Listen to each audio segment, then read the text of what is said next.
questão agrária brasileira.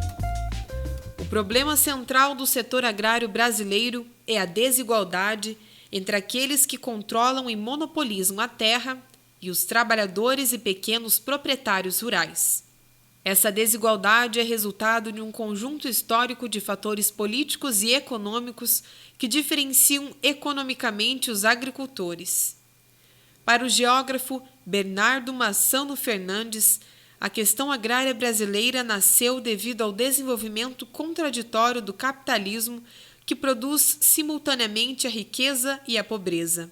A desigualdade gerada e gerida pelo capitalismo não produz apenas riqueza, pobreza e miséria. Gera também o conflito, porque as pessoas são sujeitos históricos que residem a exploração e a expropriação.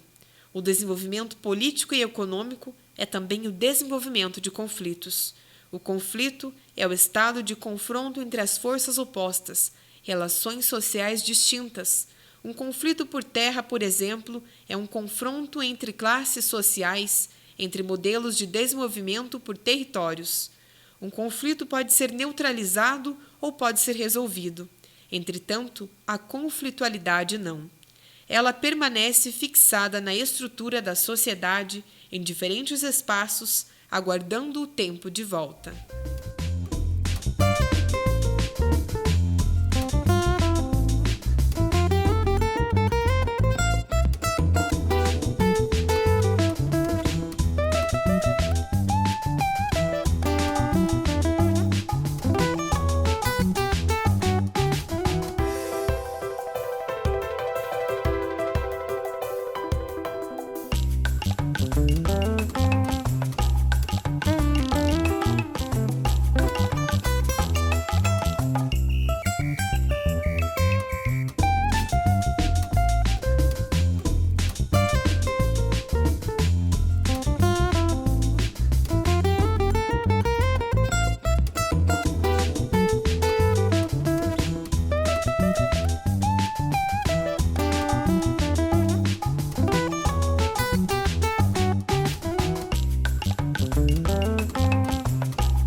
O geógrafo Ariovaldo Umbelino de Oliveira destacou que o aumento dos conflitos no campo e o crescimento dos movimentos sociais revelam que mais cedo ou mais tarde o país terá que fazer uma ampla reforma agrária, ou então terá que continuar a conviver com uma das estruturas fundiárias mais concentradas do mundo e com os maiores latifúndios que a história da humanidade já registrou.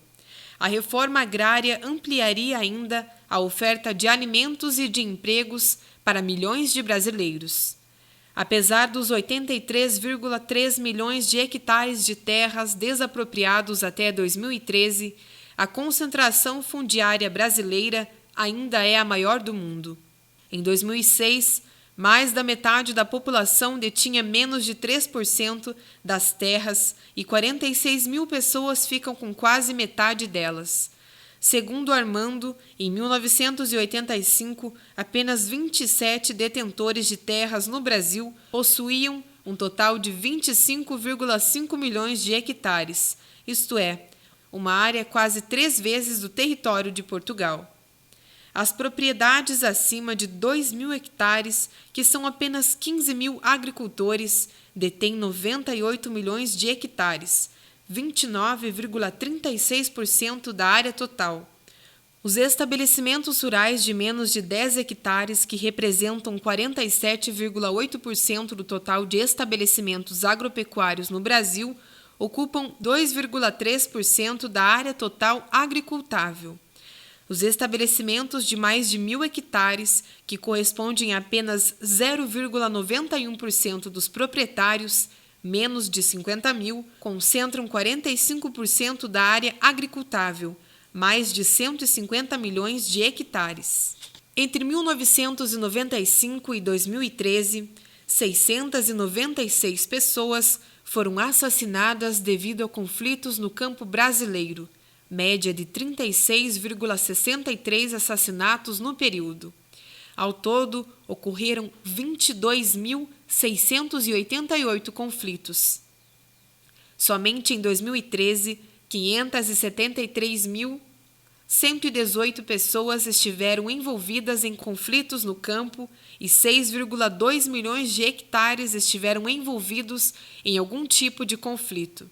Deve-se destacar que, por meio da Comissão Pastoral da Terra, a Igreja passou a defender os que estão sofrendo expropriações e violências no meio rural, atacando a modernização conservadora da agricultura e, em especial, no setor agrário, a concentração fundiária.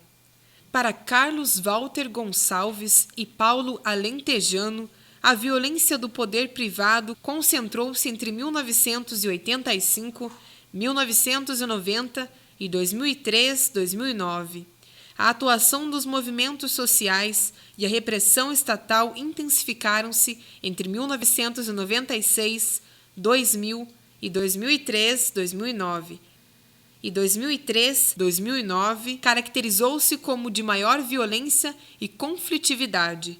Quanto ao número de famílias envolvidas em conflitos nos últimos 25 anos, 39% do total foram no Centro-Sul, 33% na Amazônia e 28% no Nordeste. A Amazônia detém 63% do total de assassinatos, o Centro-Sul 19% e o Nordeste 18%. Quanto ao número de famílias expulsas, a Amazônia se destaca com 39% do total, o Nordeste com 33% e o Centro-Sul com 28%. A modernização da agricultura e seus efeitos.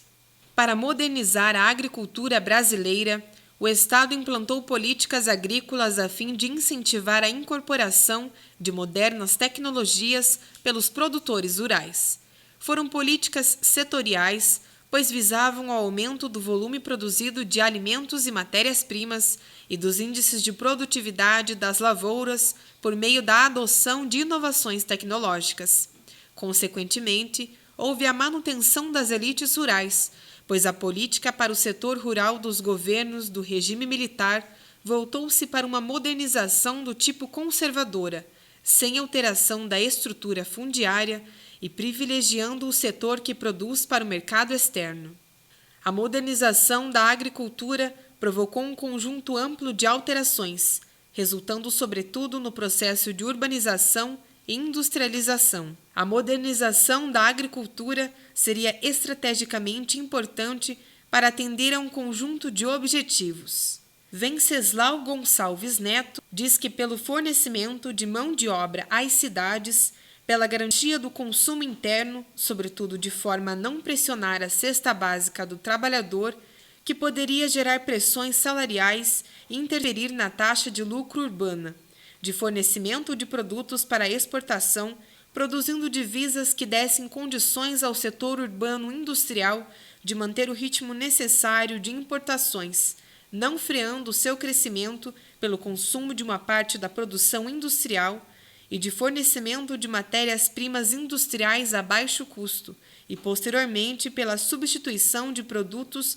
que pesassem negativamente na balança comercial.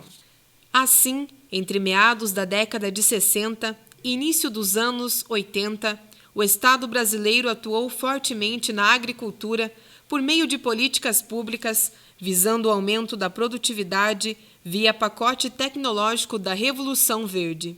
Tais políticas foram descendentes e seletivas, tanto em termos regionais quanto referente a produtos e produtores, sendo mais expressivas, portanto, no Centro-Sul, junto às grandes propriedades e nas culturas destinadas ao mercado externo. A Revolução Verde passou a ser criticada ainda nos anos 70. Isso porque ela não resultou na superação da fome e nem melhorou a qualidade de vida das populações das zonas rurais. A fome não deriva da incapacidade de se produzir alimentos, mas na desigual distribuição de renda que inviabiliza o ingresso aos mercados da população da África, Ásia e América Latina. Para Venceslau Gonçalves Neto, A agricultura subordina-se e integra-se às necessidades da produção industrial. Por um lado, grande parte de sua produção é destinada às indústrias demandantes de matérias-primas, e, por outro, a indústria que produz para a agricultura tem no setor um cliente cativo. A agricultura adquire, desta forma, um papel relevante no processo de acumulação de capital desses setores industriais que se apropriam de uma boa parte da mais-valia gerada pelo setor agrário. A agricultura se vê expropriada em duas frentes. Numa, pela pressão dos preços dos produtos que necessita adquirir para a continuidade da produção e que tem origem industrial: máquinas, implementos, adubos, sementes, medicamentos veterinários. E na outra, pelo controle e às vezes diminuição dos preços dos produtos que fornece para o mercado industrial.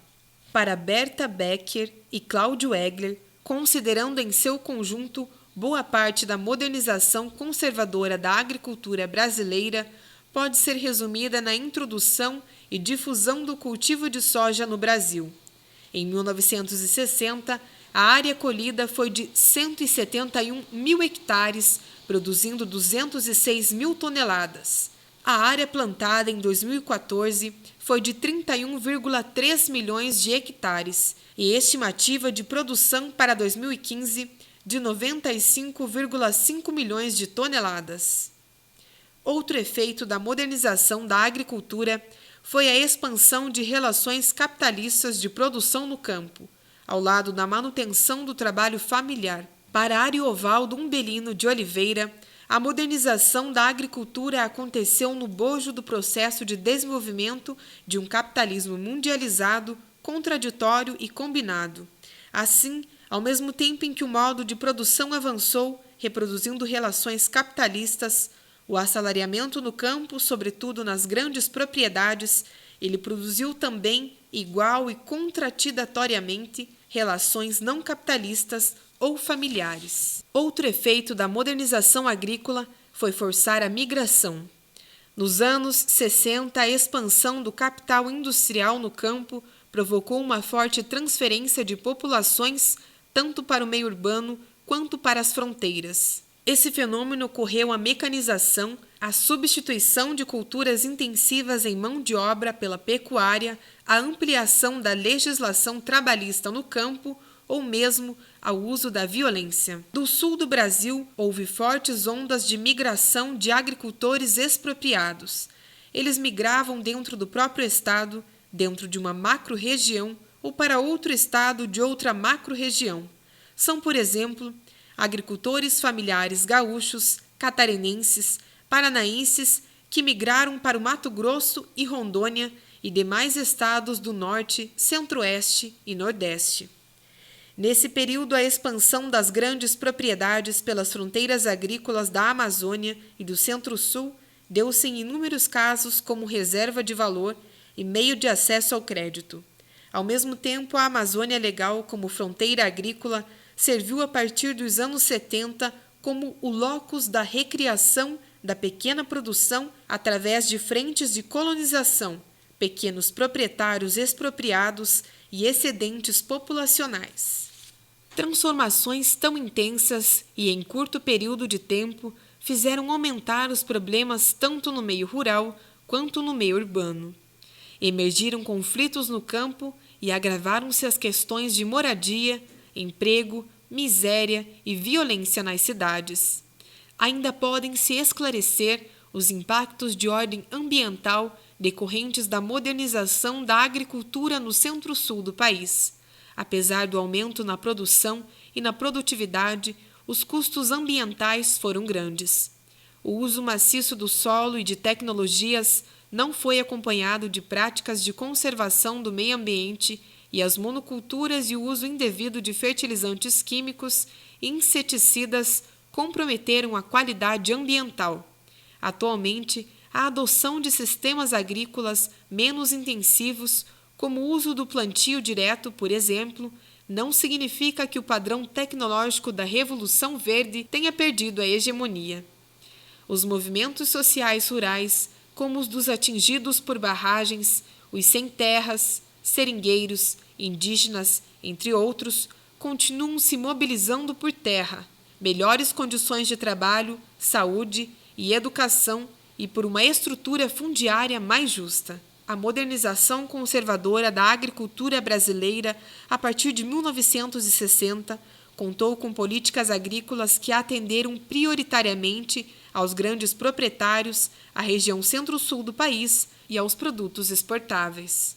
Bons trabalhos geográficos a todos e a todas.